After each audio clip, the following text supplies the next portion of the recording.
With the taking of Montreal by the British in 1760, the fighting in North America had come to a conclusion for the 7 Years' War. One of the keys in this British victory was pulling apart the strong ties between the French colonists and various Native American tribes. To make a long story short, various treaties, such as the Treaty of Easton, promised tribes peace and allowed them to remain in an Indian reservation west of the Allegheny Mountains, in return for backing out of the war. But over the next few years, the British continued to move their military farther west to claim their newly won forts, as well as British colonists ignoring the treaties and making new homes in the Ohio country and beyond. By 1763, the tribes in the Great Lakes region were growing increasingly upset with their new neighbors, and nobody better embodied their anger than the Ottawa chief named Pontiac. Having heard a prophet who called for all to reject the European influences of their culture and return to the old ways, Pontiac twisted this message into a call of war. While there were tribes who questioned Pontiac's intentions, others would gradually be pulled into a confederation behind Pontiac with the intent of ridding the English out of North America.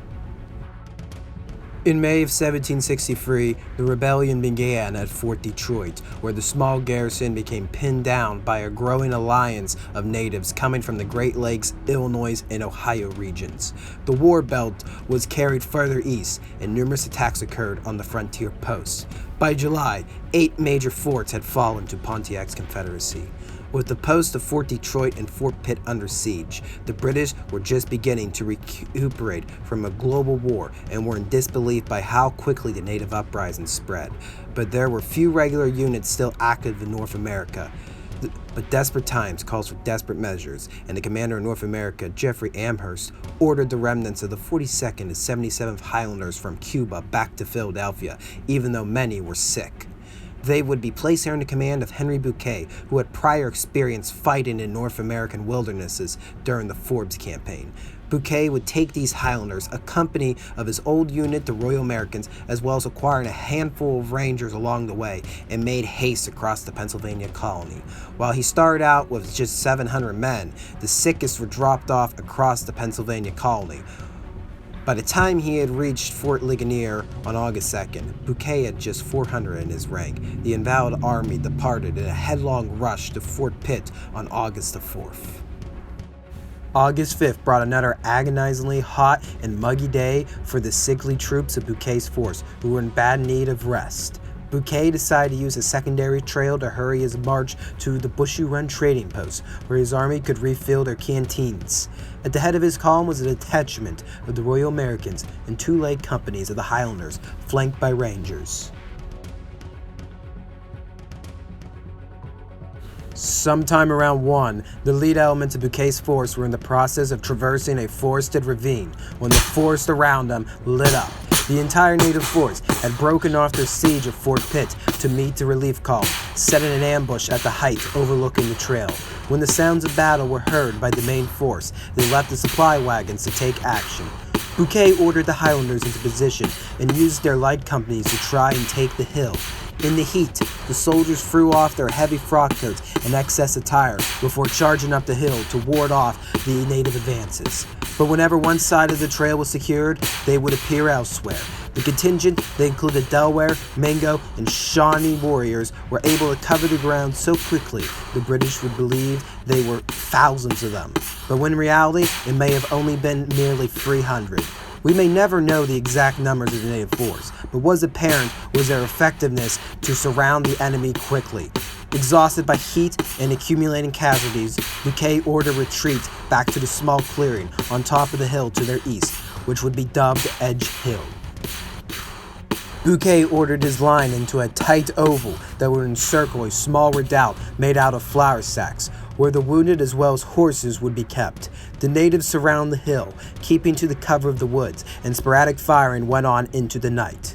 Bouquet would write to Amherst of an account of the day's fight, worried of annihilation coming tomorrow. He wrote, I thought it necessary to give your excellency this early information that you may, at all events, take such measures as you will think proper with the provinces for their own safety and the effectual relief of Fort Pitt, as in case of another engagement, I fear insurmountable difficulties in protecting and transporting our provisions, being already so weakened by the losses of this day in men and horses, besides the additional necessity of carrying the wounded, whose situation is truly deplorable.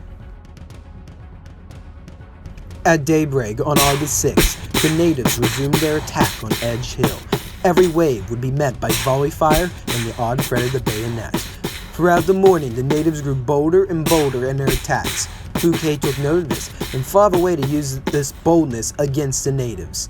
He pulled a portion of his line on the southwestern edge of the hill away, feinting a retreat east back toward Fort Ligonier. His line began to fold smaller, with native forces rushing closer and closer to the top of the hill. Unbeknownst to the natives, Bouquet was not retreating, but redeploying. Two line companies, along with a detachment of rangers, swung around Edge Hill and poured lethal rounds into the flanks of the natives, who began to break and run to the west. Soon the entire force of natives was in flight, as the ambushed detachment gave chase through the woods. Some natives were cut up by the running past the positions on Edge Hill as the Highlanders turned to fire at the retreating enemy.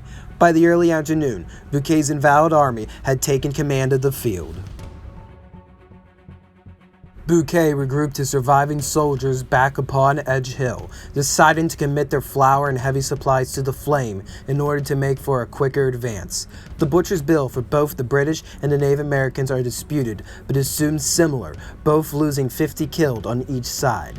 The siege of Fort Pitt would be lifted and larger attention would be given to defending the frontier. By 1764, fighting had fizzled out, partially due to infighting among Pontiac's confederacy, but also with military expeditions conducted by the British into Ohio that showed the Redcoats' might. To prevent further conflict with the Native Americans, the Royal Proclamation of 1763 upheld the terms of the Treaty of Easton, including forbidding settlement west of the Appalachian Mountains. But by doing so, relations between the Crown and colonies became further strained. Coupling with the taxing, Pontiac's War would become one of the key events that eventually led to the American Revolution.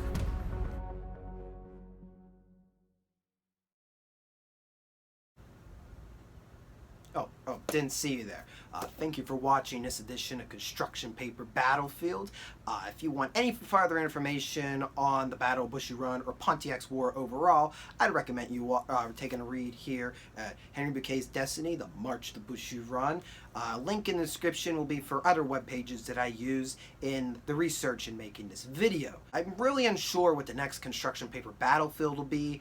I'm thinking maybe possibly the Battle of Antietam, but that will be a massive undertaking. I want to take some more time, want to get a bigger space to put the map out, and I'm still testing my boundaries with how great I am at stop motion. So thank you for watching. Let me know in the comments what new battles you would like to see created in construction paper form.